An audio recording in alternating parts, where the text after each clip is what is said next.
990 on your chart.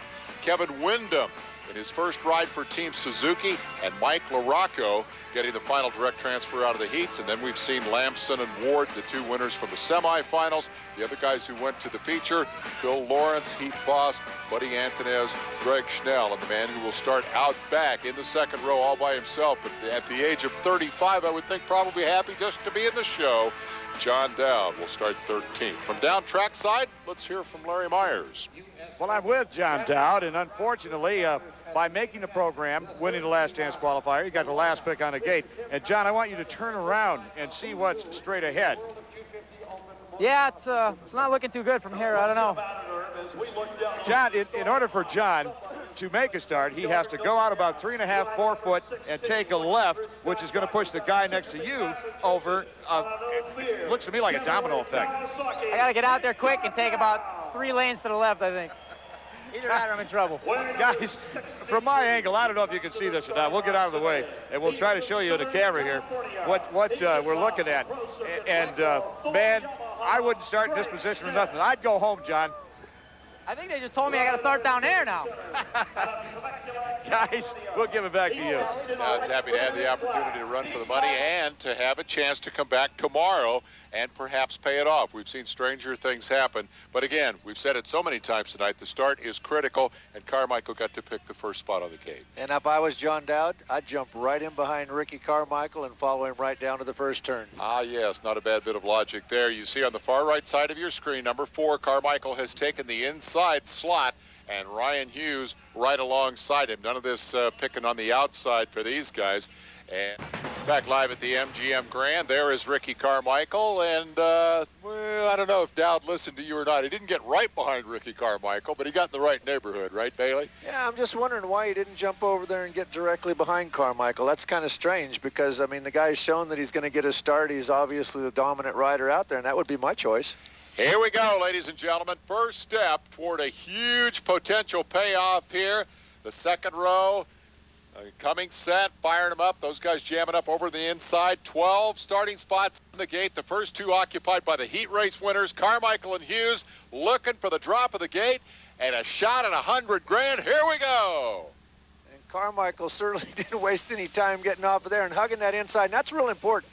He wasn't the first guy down to the corner. He got in there, put on the brakes, hugged it right around the hay bale, comes out with a whole shot. Windham has a much better start this time. He's third, battling with Huffman, and Mike LaRocco has also gotten a good gate. He is in 4th spot, and Hughes came out of that 5th. So Ricky Carmichael got done what he needed to do, and Rhino Hughes definitely did not. Hughes is going to play the catch-up game. As you see him work outside for the first time, 25 laps the distance, and it's about a 40-second lap. Doesn't take much time to do the business here. I'll tell you, right after that finish line jump, Ryan Huffman didn't do Kevin Windham any favors by going in there, putting on the brakes, putting a little block on him, just giving Carmichael a chance to get another 2 bike lengths away from him. Those 2 guys, they need to be working together a little bit. Windham goes through, takes second spot away from Huffman. Says, if you're going to block me like that, I'm going to round you in a hurry and get on down the road. And so into second spot goes Kevin Windham.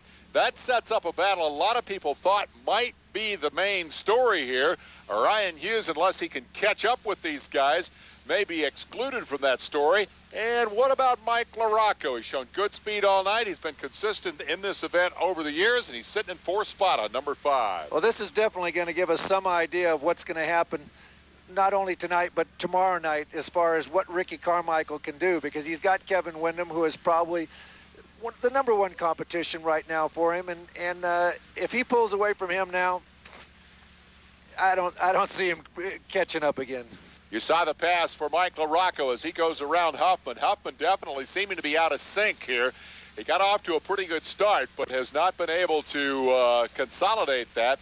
Take another look here at the pass that Windham put on Huffman. Actually, what this is in the first lap, yeah, when they went in there and put the nice block on him and just kind of killed both of them's momentum.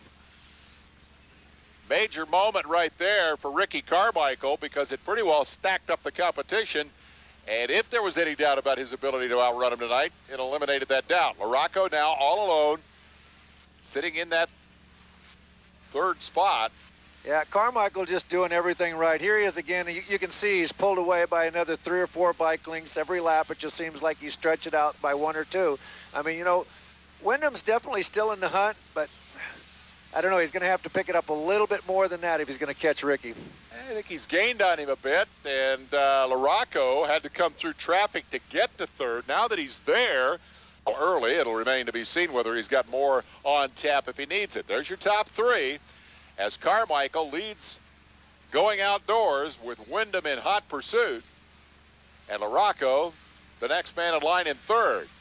Not handlebar to handlebar by any stretch of the imagination, but the key here is lap times. And a 1/10 of a second can mean so much on a little tiny short racetrack. The key here is don't make mistakes. And I tell you, just like that whoop section, you get a little bit too far forward on the bike, the back end gets a little bit loose, starts dancing around on you. You got to back out of the gas a little. Problem, if you ever let your front end drop in the hole, you're going to have a serious problem.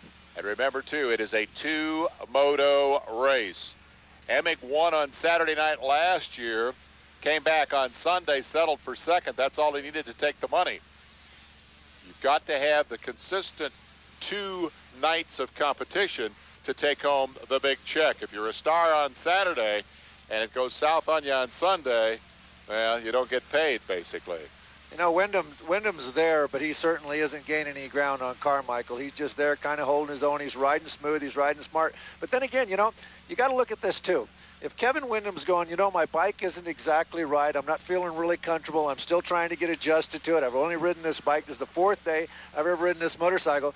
You know, this is a 2-night event. We got to comprise both of these together. Maybe I'll just sit back here. I'm pretty comfortable in second place. Take the second place, come back tomorrow night, take all the money.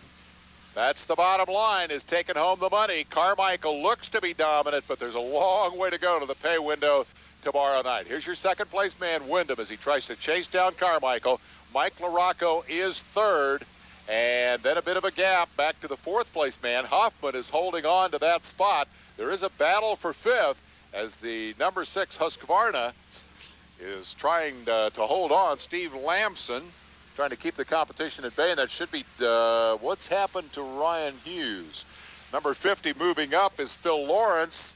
That would make him 6th, and it looks like Hughes has gone backward. You know, the good thing about this racetrack, it really seems to be holding up good. You know, in the last couple of years, it's kind of got grooves in it and kind of got a favored line. But, you know, if you look out of this straight down through the whoop section, you can see there's really no grooves in it whatsoever. You can go inside, outside, pretty much go anywhere you want to. And, well, there's a perfect example right there. makes a pass on Lamson on the inside, makes a good run down there, and the bike goes straight, no problem. Phil Lawrence moving up into the top 5 for a moment, but then Lamson comes back around on the Husqvarna. Good action for the last spot in the top 5. All Ricky Carmichael out front. We'll be right back.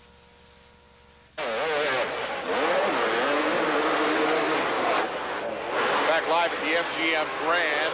Ricky Carmichael has won 5 championships in the last 4 years. Tonight, taking a step toward $100 grand. If you're watching in action, Bailey, what's he doing right here? Why is he so much faster? Well, you know, the jump we just watched him go over. He comes over, he lands it on the downside. He's got his leg out. He's set up for the corner. He's ready to go. Some of the guys tend to not put their leg out until they land. Just everything he's doing, he flows so nicely with it. He's not using the extra energy. He's got good timing, good landings everywhere. You can see as he kind of steps up on the top, his weight goes forward. Probably if I was critiquing his riding, you know, I'd say in this whoop section, he kind of hangs back a little bit. It's real important you grip with your legs, though. If you don't grip the bike with your legs, it lets the back end of the bike get a little bit too loose and dance around. But there it comes up and wheelies up onto that little step up there, creating a lot of forward momentum, make it easy for him to do the next double and then triple through the next section. But everything he's doing is just clean and smooth. And, you know, what really impresses me about Ricky is he's calmed down. He's doing things smart. And the other thing I noticed in practice, where a lot of the guys don't use the clutch a lot, he's keeping his finger on the clutch a lot more than he used to. And basically what he's doing, he's not trying to build more power with that 250. He's trying to tame it down a little bit and get a little bit better traction out of it. The transition to 250 has not been an easy one for Carmichael. He dominated on the 125. There is Ryan Hughes, who won the other heat, and he's just in front of Carmichael and has obviously had an off-track incident there that has dropped him back to the tail end of the field. Carmichael leading, and here is Wyndham in second spot, but the interval is certainly not closing. Kevin running all by himself, a little sloppy there on the entrance to the whoop-de-doos on the Suzuki. Potential here for Mike LaRocco to catch him and run second. Now, I don't know that the Husqvarna is fourth because he stopped there a moment ago. I think this is your fourth place man, Damon Huffman.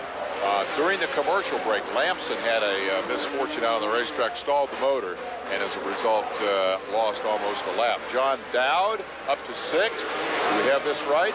John Dowd from the second row. He didn't need to follow Carmichael. He knew exactly what he was doing, Gary. Well, I'd certainly say that sixth place is very respectable right now from the second row. I'm sure he's very happy with that at this time. You know, you mentioned a minute ago about Carmichael, the transition between the 125 and the 250. It is different. A lot of guys try, you know, 125 you can be a lot more aggressive. You can just kind of hammer it everywhere and get away with it. That power that the 250 puts out can get you in trouble a lot of times. And I think that's what trouble Ricky was having trying to make that adjustment period, and he's obviously figured that out. Yeah, well, it makes a difference between 4 feet 8. You know, he's not a very big guy. Meanwhile, the long and lanky Damon Huffman, who won this race 2 years ago, number 20, may feel some pressure here from 35-year-old John Dowd. Huffman just kind of didn't seem to get it right off the start. He had that little bump and grind thing with Wyndham. And since then, the timing has not seemed to be perfect. Here's Lamson giving him room on the inside as he'll go a lap down to these two guys.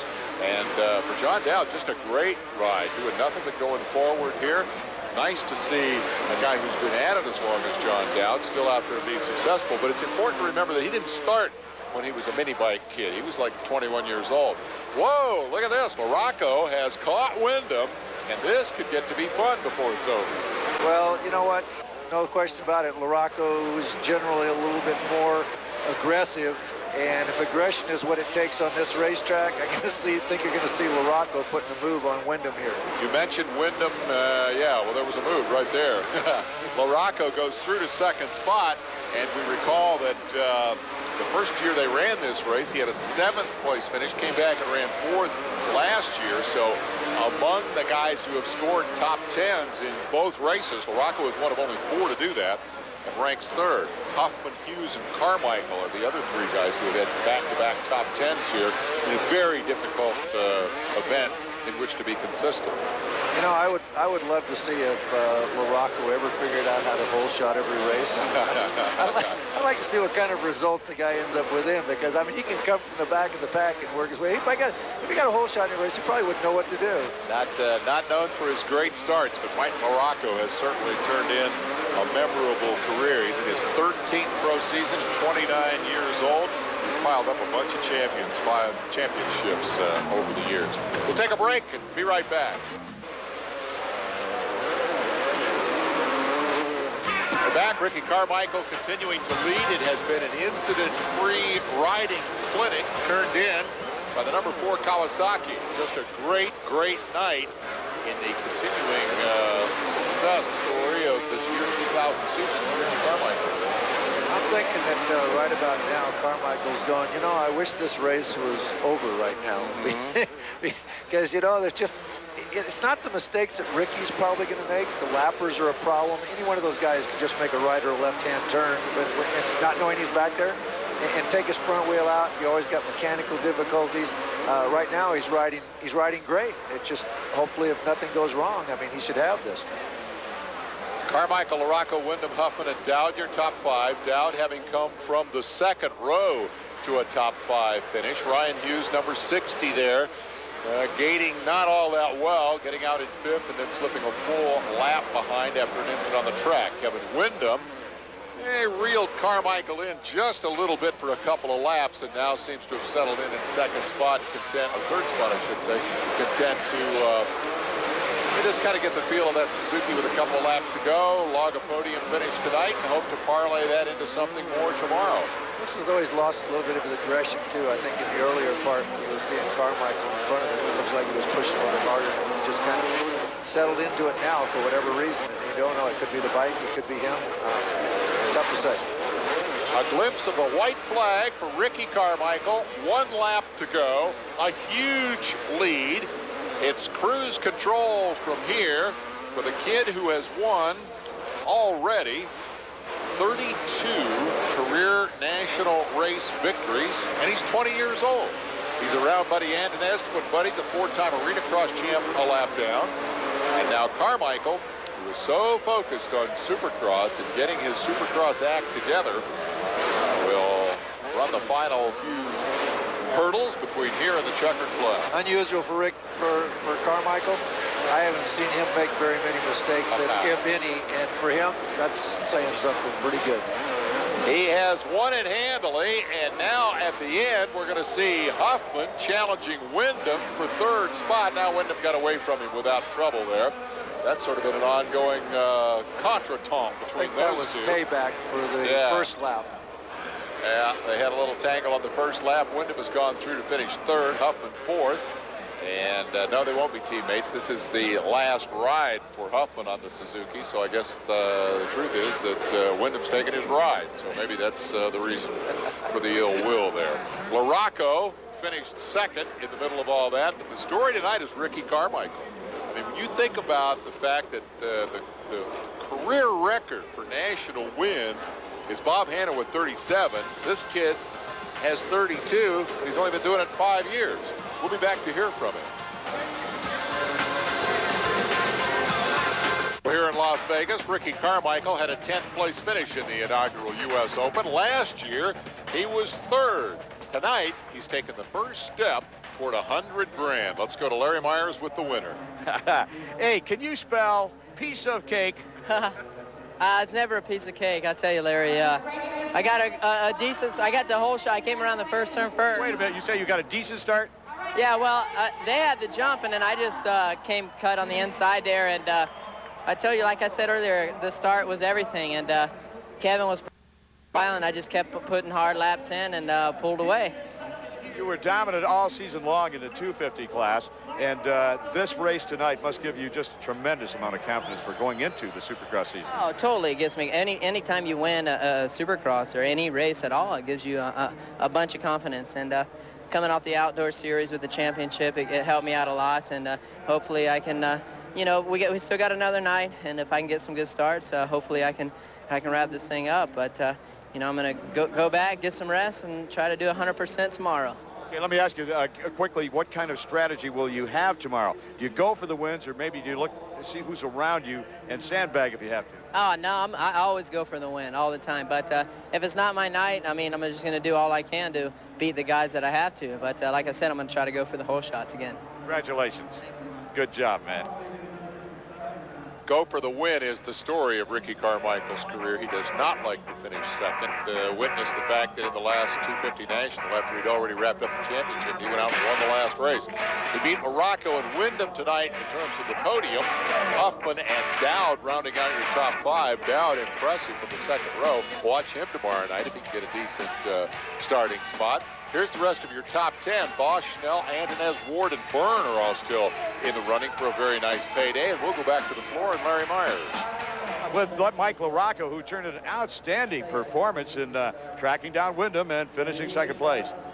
Yeah, just trying to set myself up for tomorrow. I mean, without being in the 1-2 position there, it makes it tough because Ricky's riding good and he's starting good. So I gave myself the best chance I could next to winning, and track was real hard and slippery tonight, so I couldn't ride aggressively, and I said, well, I'm going to stay up and give it hell tomorrow. That's the old guy experience talking. Yep, unfortunately, you get older and wiser, and sometimes it helps, sometimes it doesn't. It was an outstanding ride, Mike.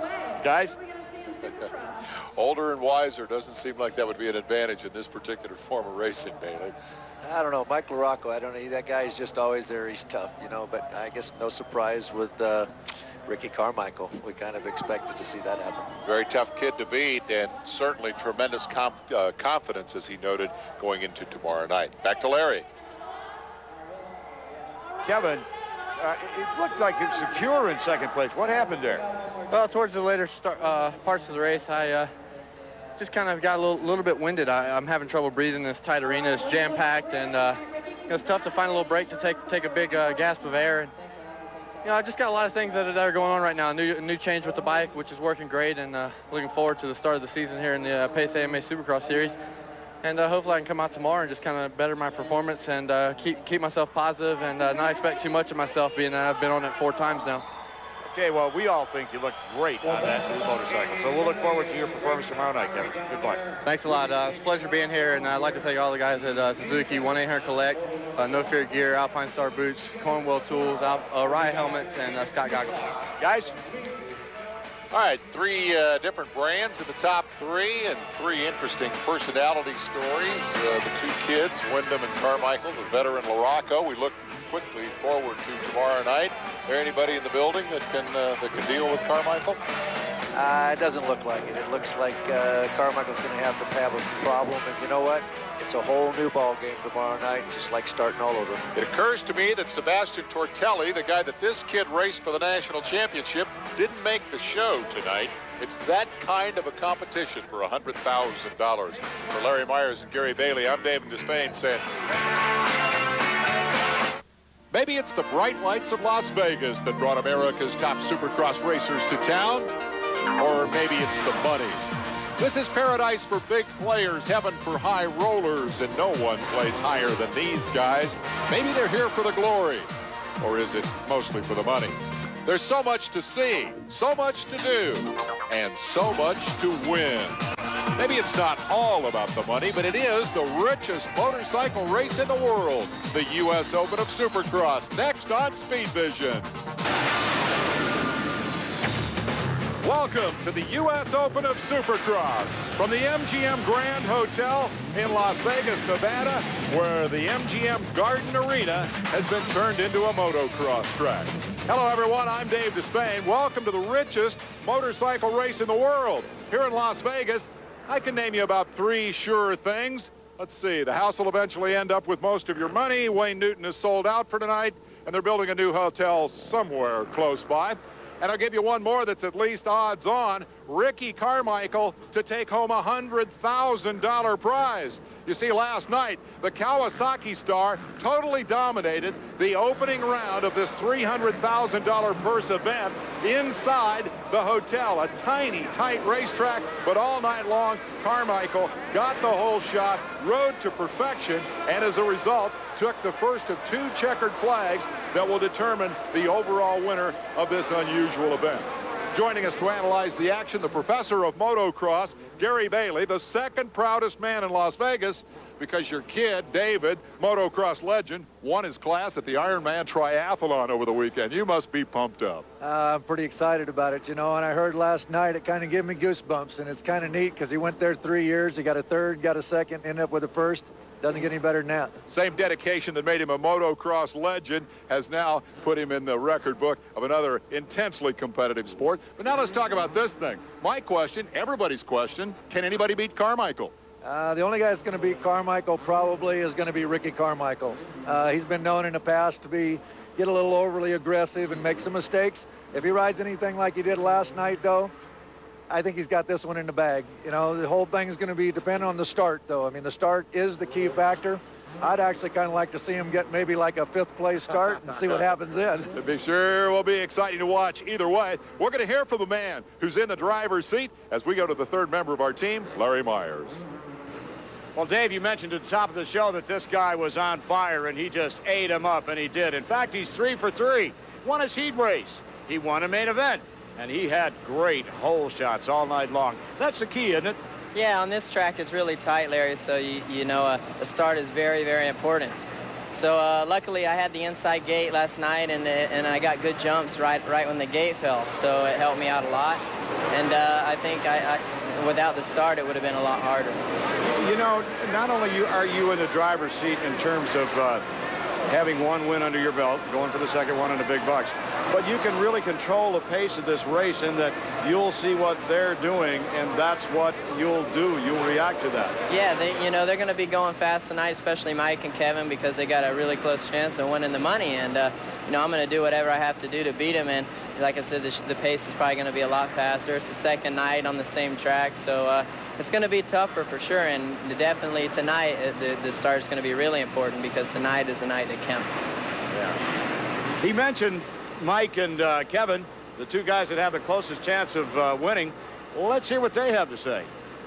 Honestly, I need a good start. If Ricky hole shots, I need to be second. I mean, don't necessarily need the whole shot. I mean, there's enough time in the race, and this is kind of a high-pressure race. So if you lead the whole time, I mean, you're going to be worried about mistakes or somebody taking you out. So I want to put myself in a position where, you know, if Ricky's leading and he's worrying about me, and I can attack at the end. If I whole shot, then that's even better. I mean, I can ride my own race, pick my own lines, and you know, ride wide. So most of all, I need a good start. Otherwise, you don't have much chance.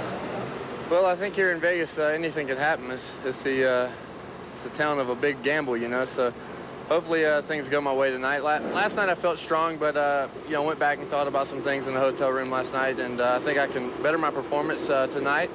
And with the third place, I'm definitely not out of it. All right, thanks, guys. Let's take a look at last night's results. You see the fellows we've heard from, LaRocco and Wyndham.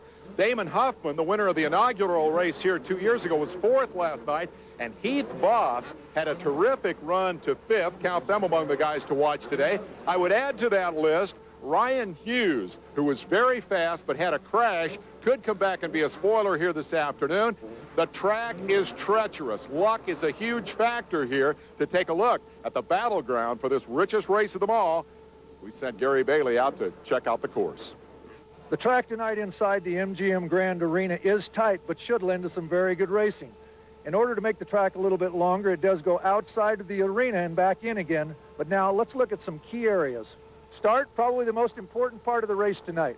The problem, 12 riders wide, coming down a 135-foot chute. Going into the first turn, only 15 feet wide. The problem, only one rider can be there first. As we exit the first turn, we come into the timing section. There's going to be a lot of passing done here. A couple of different ideas. Some are going to double through it. Some of them are going to go double, and triple out, which is the fastest way. The whoops, this is going to be one of the key passing areas. These whoops are pretty deep. They run about 7 to 8 feet apart, and if the rider lets his front wheel fall down into these, he's going to be done. All right, thanks, Gary. With that, the stage is set. We're going to come back and get to the action right after this timeout. We're at the MGM Grand Hotel in Las Vegas. Come on back. Welcome back. Packed house. First heat race of the night is at the gate. What you did last night has very little relevance to today. It's a brand new and level playing field. With this exception, last night's results do determine critical starting positions on the gate. The top three finishers from the two 10-lap heat races go straight to the main. Non-qualifiers into two semis, top three from there move up, a last chance qualifier, and here we go with the first heat. Carmichael, number 4, inside, decent start, gets bumped around a little bit. Wyndham is right with him, number 14, and so last night's battle is renewed with Carmichael immediately right out front. The difference for Wyndham is starting position. Boy, and Wyndham didn't waste any time there. He kind of tagged Carmichael's back wheel right there. Could have been a problem for Carmichael because he could have put him down real easily. Letting him know he's there. Getting his attention, if you will. We'll get another look at that as Larry Ward moves into third. Carmichael has not trailed tonight. Here's the replay. Right there, he tagged the back end. Could have very easily put him down. Got into him pretty good. Not an intentional move, I don't think. Just one of those things. I'm right here. I'm as fast as you are, and I'm not going to cut you any slack. And Jeff Willow is fourth, by the way. And I think he also knows right now he cannot let Carmichael get away. Last night we saw every time Carmichael got out there, got a little bit of distance, just pulled away. Can't do it now. These guys got to keep the pressure on. They got to get Carmichael a little bit nervous. And what he wants more than anything, he wants to put enough pressure on him where when he gets to the main event, Carmichael's going, hey, this guy was tough for the entire heat race. I got to get away from this guy because I don't want to have to deal with this. All those laps in the main event. Wyndham maintaining the interval at a couple of bike lengths at his best, getting right to his rear wheel on occasion, and rarely trailing by more than 3 or 4 lengths. And now as they come down through this whoop section, Carmichael opens it up a little bit. Boy, he's strong through there. And the whoop section looks real good tonight, too. It looks like both sides are working real evenly. It doesn't seem like there's an advantage if you go to the inside or the outside. And that's good because it makes for real good racing. And, you know, Wyndham's hanging in there really tough now. I mean, Carmichael's getting away a little bit, but as long as he's got him within striking distance, if he keep him within 2 or 3 bike lengths, he's still got a shot at him. If he gets away 5, 6, 10 bike lengths, it's pretty much over. Last night, by the luck of the draw, Wyndham had the outside starting spot on the gate, and it really hampered him in the heat race. Tonight, based on points from last night, he was able to start right alongside Carmichael. Takes a little different line there, but again, that result is not much change in terms of the interval. there, but he's not pressuring. And it shows you pretty much how important that inside start is. You got the guys that were starting 1-2 on the left side, the end of the corner they 1-2. The nice thing about being on the very inside, when Carmichael didn't necessarily have the hole shot going into the turn. He was able to put on the brakes, hug that corner real tight, and come out with a hole shot. Wyndham is riding Suzuki. He, of course, was a Honda factory rider the last 2 years. He has elected to change teams, not renew his Honda contract. Honda let him out of the contract, and but he was riding Suzuki. This is the 4th day that he's been on the motorcycle. Yesterday was the 3rd, and he had a 3rd place finish to show for it. That's not bad. And he looks real comfortable on the bike, too. I mean, you know, a lot of times you change bikes, it's a little bit different trying to adjust the power, the way the bike sits, and they all have a slightly different feel. You know, relatively you say, well, they are pretty close, but they do all feel a little bit different. I'm really impressed with how tight he's staying with Carmichael right now, and I'm sure Carmichael is thinking, you know what, I'm giving it everything I got. I mean, you know, he's probably got a hair left if he comes up and puts pressure on him, but I think he's doing a great job. Carmichael can hear him. Wyndham can see him. We'll take a quick break and come back to see if there's any change in the outcome. Stay with us.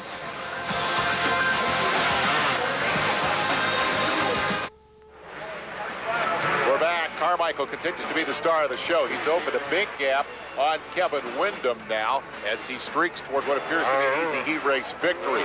Carmichael has elected not to go run any of the European, the World Championship races this year as we check the interval back to Wyndham. You ask, where is Jeremy McGrath? Jeremy will be doing those races. There's the gap, as you see. Jeremy will be doing the international stuff. That's part of the reason he's not here. We're noticing a comparison between the way Ricky's riding the bike and the way Jeremy rides. You know, we're looking at a new Ricky Carmichael here. From what I've seen tonight and last night, this guy is starting to ride. He's more in tune with the bike. Usually Ricky's a little bit more hang off the bike, a little bit just kind of flying around like a flag waving off the back of the bike. He's so in tune. I noticed stuff even when he doesn't hit it just perfectly, instead of the bike getting away from him, he's working with it, letting the bike do what it needs to do, and staying in touch with it.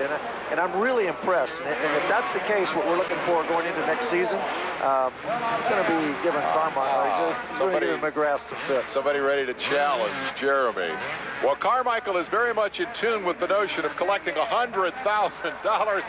Nice little clicker as he comes over the checkered flag jump and takes the heat race victory that he hopes will give him the inside starting spot for the main event. Of course, that will be determined as a result of the timing of the 2 events. The fastest heat race will earn choice of gate position, and most people would acknowledge, I think, that the inside is the position you're going to take. So Carmichael continues his undefeated streak. He has made an impressive statement with a big margin of victory over Kevin Wyndham, and that means that we'll await to see whether any of his other challengers are ready to step up here this evening, notably Mike LaRocco or Damon Huffman, who rounded out the top 4 last night. Very popular victory for the crowd here in Las Vegas. Everybody likes Ricky. He's just got so much enthusiasm, and he brings a lot to the table. 20-year-old kid, not cut necessarily from that sort of spoiled superstar mold that a lot of people complain about sometimes in this sport. It is Carmichael, Wyndham, and Ward taking the transfer positions. Isaiah Johnson and Tyler Evans will take their Hondas into the semifinals and get another chance, a second chance, if you will, to make the main event here this evening. Carmichael, the man of the hour here in Las Vegas, and it's been an hour that's lasted a week. They started talking about him in terms of the odds on Monday, and they're still talking about him. Let's go to Larry. Rick, it was a little bit tough at first, a little tight there. Yeah, Kevin was pressuring me. He was on my tail, and you know, I stayed strong, didn't make no mistakes, and started to pull away towards the end, and it's going to take another good start like that for the main to win. Did you feel a bump? Oh, definitely. I don't know who it was, but somebody hit me. I think it was Kevin. That's all right. You know, I've done my share of bumping to him, and I'm sure he's going to do it to me.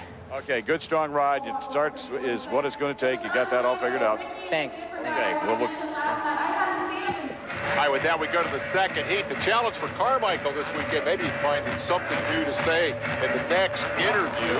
He's the guy everybody's been talking about all night. One more interview will be worth $100,000. The second heat race has Mike LaRocco down there on the far side alongside Damon Huffman and Heath Voss as they were top finishers from last night. That's Pedro Gonzalez on the near side. They go to the turn, and LaRocco, number 5, is not going to get the gate. He's tangled up and number 63, Greg Schnell, will take the lead. Ryan Hughes came from 5th on the gate, number 60, to grab 2nd spot. Another bad start for LaRocco. Tell you what LaRocco needs right now. He needs to get up there. He needs to get in the lead. He needs to turn in the fastest heat race so he can have that inside gate on the inside of Carmichael. That's the one thing that he could really have going for him. And that's going to be tough to do. He's going to have to hustle to do it. It's 10 laps distance here, and the lap time is about 40 seconds, so you don't get a lot of time to get to do your work here. Schnell was strong last night. Greg Schnell from Rancho Cucamonga, California. Got good gates all night. He wasn't able to run quite the speed of the leaders, but consistently stayed in contention. There's a bobble for Rhino, Ryan Hughes, who had a crash last night that left him a lap down at the end of the main event. He's hoping for another opportunity here this evening. He's been the runner-up in this event in the past. LaRocco closing a little, I think. Yeah, and you know, LaRocco's better make a move pretty quick and start doing something, because he certainly is never going to turn in a lap time to what Carmichael was turning in. And, you know, he does have to get that second place off the gate, though. He's got to have that second gate in the main event in order to have a shot, because I think if he's on the outside, 3, 4, 5 gates on the outside in the final, he's going to have a problem. Remember, even if it's the slowest heat race, the winner of this one gets that second starting spot, or has the choice of taking that second spot. You get a glimpse of number 6, Steve Lamson. He's having a great night here. This is a Husqvarna. Geraldo Faraci has brought the Huskies, of course, has the Husky deal now for Supercross, and signed Lamson, and he ran very well on that bike last night. How long has it been since we saw a Husky with a heat race? Boy, it's been a while. You know, it's been a while since we've seen a Husky in there really doing a good job in Supercross, and this bike is really close. I mean, Steve says that he's really happy with the bike. He likes it a lot, and that's good. That means that we've got another manufacturer in there that's going to be doing something. Number 990 is Michael Byrne from Australia. He had a whole shot and led a heat race for a while last night. He's riding for the Edge Sports, the team that Jeff Hemming has put together, of course. And it's going to be his team to ride for. He has now retired, last year's winner of this event. So Schnell, Hughes, and LaRocco are in transfer positions. This is a very big disappointment for LaRocco, and unless he can turn it around in a hurry, his chances, his shot at Carmichael has grown even longer here this evening by bit of failing to win in the heat race. Here comes Mike chasing Hughes. We'll take a commercial break, come back and see if he can pull it off.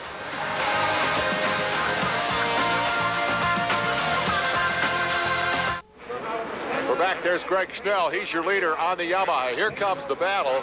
The two Hondas are at war. Ryan Hughes has been caught by Mike LaRocco. LaRocco tried during the commercial to make a pass, couldn't pull it off. Now has just a lap to make it and a gap to make up, Terry. Yeah, and one thing we might want to mention is the absence of the other Honda rider, which is Sebastian Tortelli, who got in a little problem there last night, coming off the little step up, hit the single on the other side, went over the bars, the bike ran over him, sucked him up inside the wheel, pulled his jersey off, and he's hurting a little bit. So he is sitting out today. He was a rival to Carmichael in the Outdoor Nationals. Right now, the question of who will rival Carmichael in the main event remains open. I don't know that Greg Schnell's ready to step up and do that. These two guys who were both candidates are battling for second, and that's not where you need to be. So give Schnell all the credit for the heat race win. He holds on over Rhino Hughes and Mike LaRocco. Once again, as has happened so often in his career, LaRocco suffering from the bad start, and as a result will be no better than, fifth, I guess, on the starting gate. A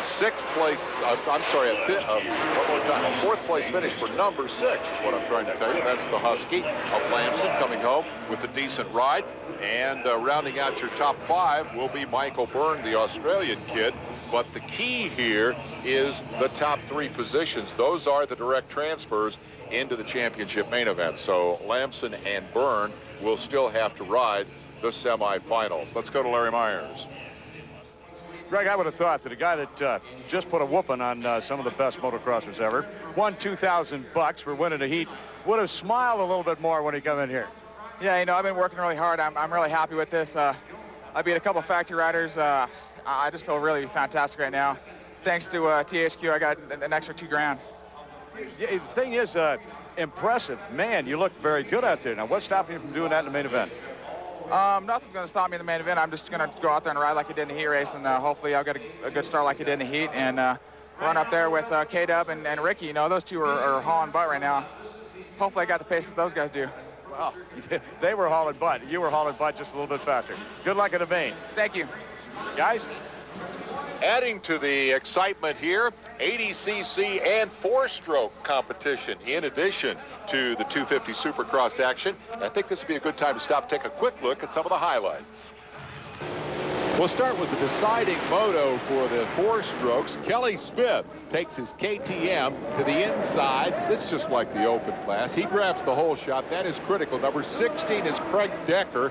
He's the other guy with a shot at the overall win, but he's got to win the race, and Gary, it didn't happen. Now he kind of tried to go on the inside, got tangled up with number 14, and from there on, it just turns into a complete disaster. It gets worse, doesn't it? There you go. I'll just run over the hay bales.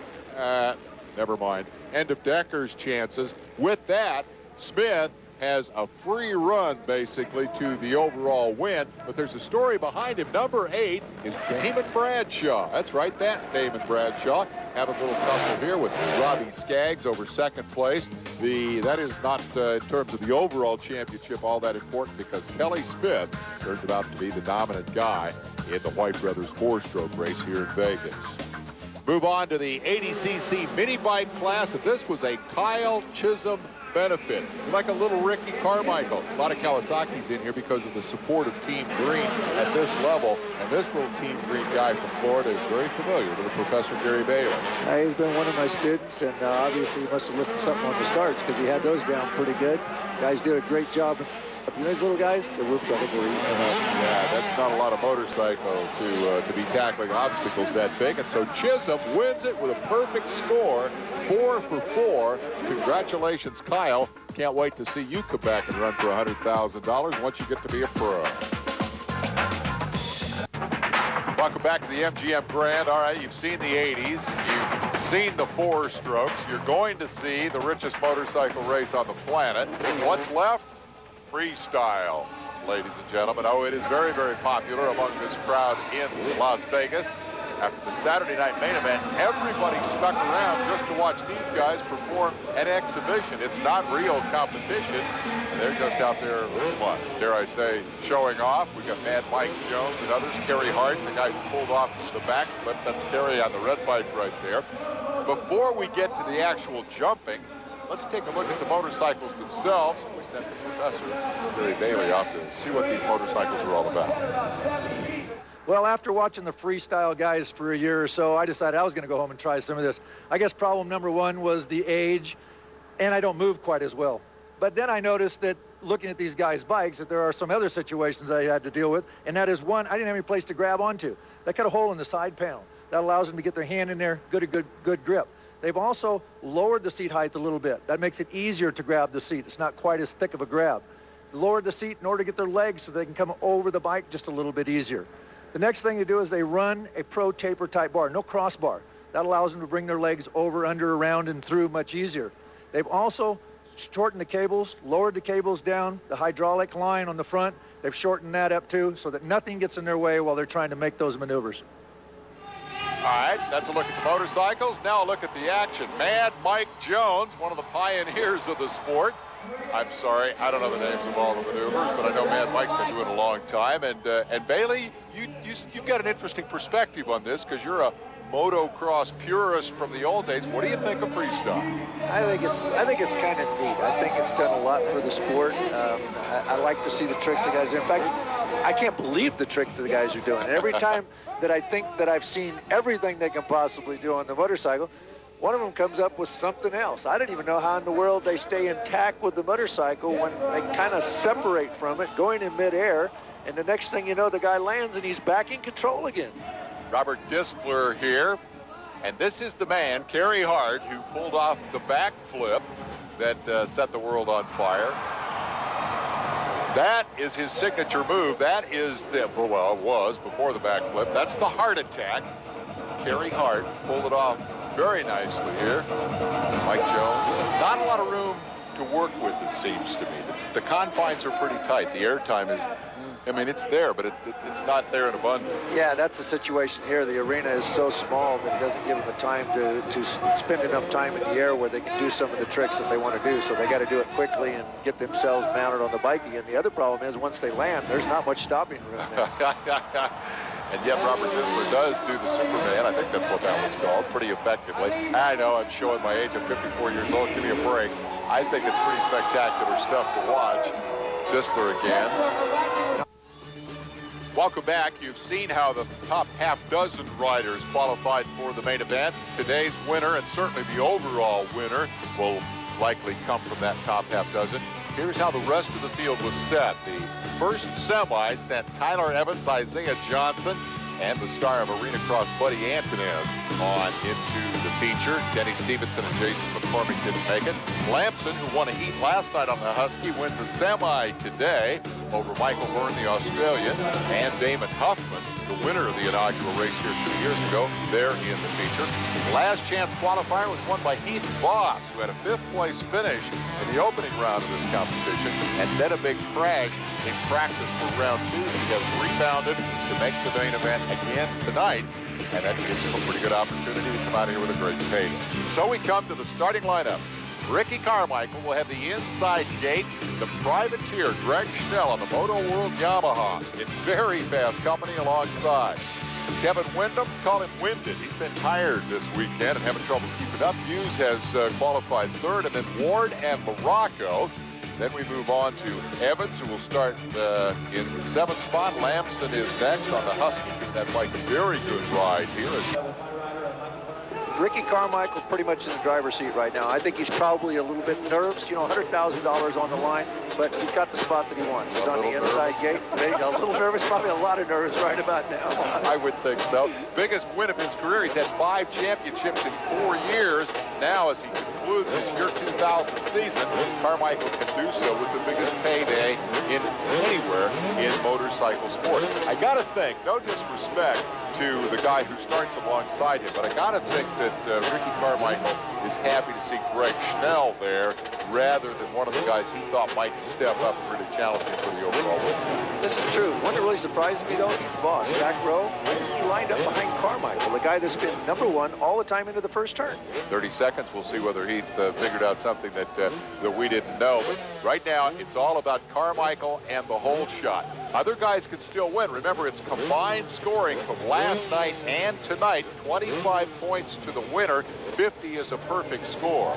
Look at Carmichael. He's moving around. He's trying to get loose. He's getting himself ready. Everyone else just sitting there on the starting line. He's trying to loosen himself up as much as he can, get himself a little bit more motivated. Take it from the professor, the man who teaches motocross and is always looking for the winning edge. Gary Bailey alongside as the gate drops, and we're underway for $100 grand, and Carmichael's in good shape. He'll cut that corner tight, and he's out front again. Again, he come off the starting line a little bit off balance, was able to pull it off and still come out of there. Like I said, he's got that inside. He had control. Ward, number 10, is right there with him in 2nd spot. 2 Kawasaki's out front. Schnell jumps to 3rd. Great run for the privateer. Gets into the side of Big Bird just a little bit. No harm done to either of them.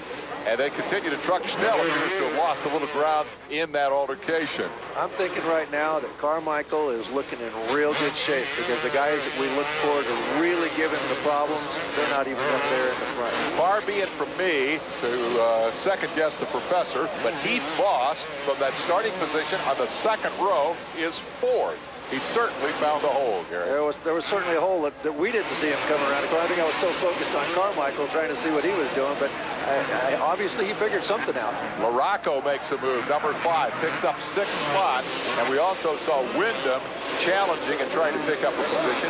Again, these are the guys who have the opportunity to take the money out of Carmichael's pocket, but to do that, they've got to beat him. It's a long way to the front from here. There's Morocco, pursued by Hughes, number 60. Number 10 is Ward, then comes Schnell, then number 14, Windham. Windham has closed up and trying to get around Schnell for 3rd. I'm going to tell you, I think right about now, Mike LaRocco is just praying for something to happen because his chances of going up and catching Carmichael the way Carmichael's been riding, and I don't care if LaRocco rides the best race he's ridden in his life ever, he's going to have a hard time trying to get up there and do anything for this overall win. And that's because of the nature of this racetrack. There are only a few places where you can really do business. It's just hard to make up time. Yeah, it's just so tough. And, you know, he's got to get by the other riders first. I mean, even if he could gain a little bit more time on the racetrack in places, you can't do it until you get past the rider. Now the inside line off of the preferred line on the whoops comes number 14, Windham. having made that move to Suzuki, and that may be part of the reason that he's had a little trouble with his staying power. Got into the Schnell just a little bit there. You know, new bike, a lot of new things to take into account. But I think the key is the size of this building and maybe this little carbon monoxide buildup. All the guys have a little trouble in here. Yeah, I'm thinking that Wyndham wants to get this place real bad. He's gone in there and he's run up on the back of Schnell there several times, and he keeps just clipping that back tire and doing everything that he can. I mean, Wyndham right now is putting out everything that he can possibly put out, and he might have it here. I think he's going to make the move and just stuff it in there. No matter. Yeah, there he goes. Yeah, that time he had position on him, and Schnell knew it and did not contest the spot because he could easily have ended up on the ground. For Greg Schnell, third tonight would be a terrific finish, and he's still got Heath Foss at bay, so a couple of privateers with sensational rides in front of Laraco. They present the next challenge here for Mike and the Factory Connection Honda. A lot of times patience is important, and Wyndham showed a little bit of patience because a couple of corners before he could have gone in there and made that same move. It might have been a little bit more aggressive than that, but he waited. There was no sense of chance this early in the race and taking both of them out. I said a moment ago that was a race for fourth, and actually it would be for fifth spot with Voss and Laraco behind him in sixth. Ward continues to run in the second spot. It's Kawasaki's 1-2 out front. Laraco challenging, a tough place to make a pass. Can't get around Voss. Laraco's working hard. You can see he's going inside, he's going outside. The one thing that he's not doing, he's not following. He's pretty much using every bit of the racetrack he could possibly use to come up with something different. Good line there. He went to the outside where he could get that double jump into the corner, carry a lot more momentum. But you know, it's just so tough. You're working so much racetrack. There's just the one line that's just really the faster way around the racetrack, and it seems like sometimes you go out there, you try and make the setup, and then you lose ground. They all three ended up single file through that corner with Voss, Schnell, and Laraco. No change in that order for fourth, fifth, and sixth. We'll take a commercial break and then be back. He's come a long way from those mini cycle days down in Florida when he was first learning to ride the little Kawasaki's. The kid who won the 9 Loretta Lynn national championships in the amateur division is very much in the big leagues today. Ricky Carmichael headed for a $100,000 payday. Here comes number 90, Michael Byrne, a lap down. There is Larry Ward, the South Carolinian, who is in second spot. Teammate, but a long way behind, certainly not close enough to challenge. Instead, he is being challenged by number 14, Kevin Wyndham, formerly of Honda, now of Suzuki, and in position perhaps to take second spot here. Yeah, you know, a little thing I want to enlighten some of the people at home that may not be aware of. Physically, this sport is, they say, is second most to soccer. And if you've never ridden one of these bikes and gone out there, I'll tell you what, these guys, just to ride around the racetrack and put in 5 or 10 laps, I mean, it is physically exhausting. The shape these guys are in, it's just incredible. The amount of energy consumed to keep that thing under control and get that close to the edge. And it's not just the physical strain, it's the mental exertion on a track like this. And a lot of times when you got a guy like Carmichael who's dominated all the races coming up to this point, or you're in the series with a guy like McGrath and he's pretty much dominating the series, the mental part of it is a very important part. When you get a guy like Carmichael that comes in and sticks his wheel on the inside of you, it's not like some rider that runs in the back of the pack sticking in there. You know, hey, this is Carmichael. Sometimes you give him a little bit of room, you know, where you wouldn't give that guy that's a back of the pack runner that room. Ooh, this doesn't look good. I think that was Ryan Hughes on the ground, and Huffman is also involved. We've had a fairly major incident here involving 2 of the guys that figured to be players. Hughes and Huffman both look like they're both down there. And this is a very unusual situation in motocross and supercross. You do not see a lot of, there's the pass. Got around him. Like I mentioned earlier, and I spoke about the whoop section and how difficult it was. That's one of the situations. If there was going to be a place where something's going to happen, that speed they've got going down that straightaway is incredible.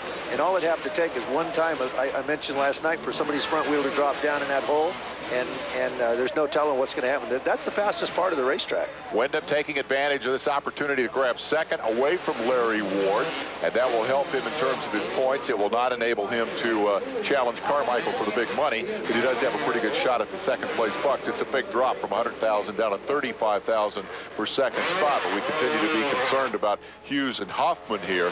You don't often see riders down on the track and being tended to by the medical personnel.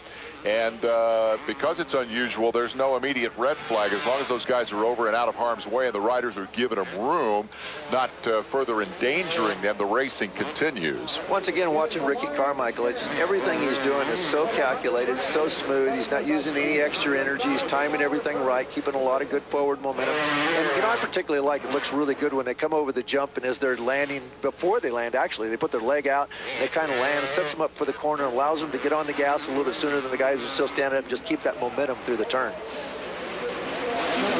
And as Carmichael continues to truck on toward the biggest payday of his career, we should note biggest race payday, the contracts that these guys are signing now to ride for the factory teams are huge. The clothing contracts are 6 figures and way up into 6 figures in a lot of cases. So prize money is actually a secondary source of income for these guys. This is one of those rare opportunities when, well, you know, 100 grand's worth racing for. The prize money is here in this one. There's no doubt about it. And I think that's why these guys like to come and ride this one.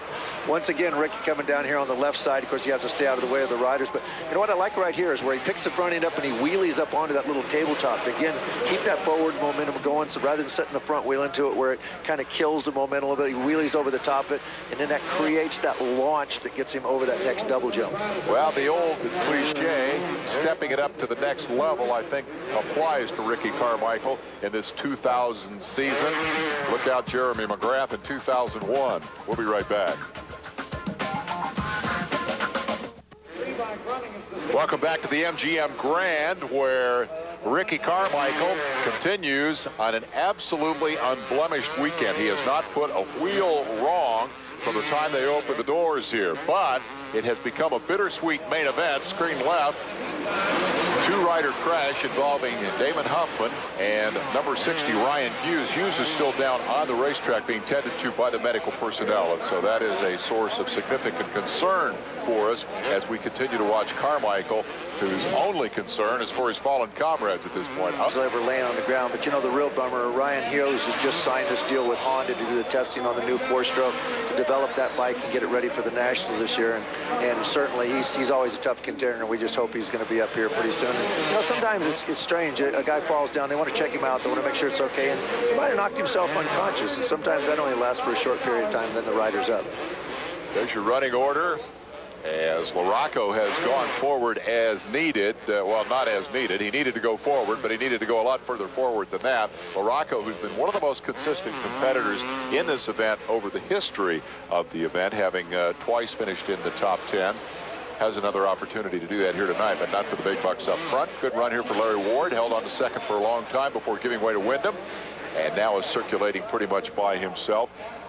Let me see if I can find the statistic. This guy in his career has knocked off 25 top 10 point finishes. Not this guy Carmichael, but his teammate Ward. 25 top 10 championship finishes. That's pretty remarkable. Larry Ward is always a good contender. He's just always there. He's always hanging in. He's hanging there for many years, and he's always kept those low number of plates. Yep. They've been in there a long time. But always seeing some kid like this come along now as his teammate. And that, of course, has been the name of this game. It is very much a young man's game. They sign factory contracts. Well, now some of them sign them when they're still riding the mini bikes. 16 is when you can turn pro and nail down well into the 6-figure category. Oh, I'm happy to see this. Ryan Hughes is up and walking around, and that brought a huge reaction from the crowd. Wow, that takes a big load off everybody's mind now. We can celebrate in earnest for Carmichael and wish Ryan the best of luck on that new Honda deal. He will not go back to race the World Championship. He had a decent season over there after he got past an injury that he suffered early in the year. But he's going to stay in the States and probably ride some of the Nationals. Isn't that the anticipation? Yes, he is supposed to ride some of the Nationals. We don't know for sure he's going to ride on the 400 or he's going to ride at 250, but he will be riding in the Nationals, and hopefully he does all that developing on the 4-stroke. That's what a good ride. Carmichael lapping Greg Schnell, the Moto World Yamaha rider who started alongside him. The privateer still having a pretty good night of it when you run in this kind of fast company, and having done so well in the heat race, he's now just looking for the pay window as Carmichael acknowledges the crowd at the white flag. One final lap to go. Ladies and gentlemen, this is a $100,000 trip around this tiny little racetrack at the MGM Grand. It's just been a superb performance. Ricky Carmichael, I tell you what, in Supercross, this is probably the best. No, this is the best I've ever seen him ride. There's no probably about it. I've watched this guy in every place we can possibly see him, and you know what? I haven't seen the mistakes that he's made him. He's just been so smooth, timing so good. I'm really impressed. So confident, and this, of course, is the missing piece in the Carmichael puzzle. He dominated in 125s, the checkered flag falls. He won the 250 outdoor championship, but Supercross is where he has lacked the consistency. He's won only one Supercross race before this one tonight. Now he has won the richest Supercross race, indeed the richest motorcycle race in the world. And you can see the look in his eye there. Mission accomplished. I got it done. That was just a powerful performance against 8 of the top 10 Supercross racers in America. The only 2 guys missing were McGrath and Villeman, and believe me, he'll get his shot at them when the 2001 season opens. Ricky Carmichael closing a season in spectacular fashion. And leading every single lap. Didn't make great TV, did it? No, but I'll tell you what, I bet he's liking it. Let's take another look at the start. You like the way Carmichael gets out of the gate. Ladies and gentlemen, a free lesson from the Gary Bailey Motocross School. Does a little thing with his foot right here. A lot of guys put their feet up onto the foot pegs. You're going to see he's going to come out of here and he's going to grab it with the side of his boot. This is something a lot of the McGrath does this. A lot of the top riders are starting to do that now. What it does, it allows him to stay a little bit more in balance. I mean, right here it looks like he's a little off balance, but if he was throwing his feet up on the foot pegs at the same time, it'd be a problem. That was his first upshift. And so now we take a commercial break, and when we come back, we will pad this kid's bank account and take care of the remaining business here at the MGM Grand. Stay with us.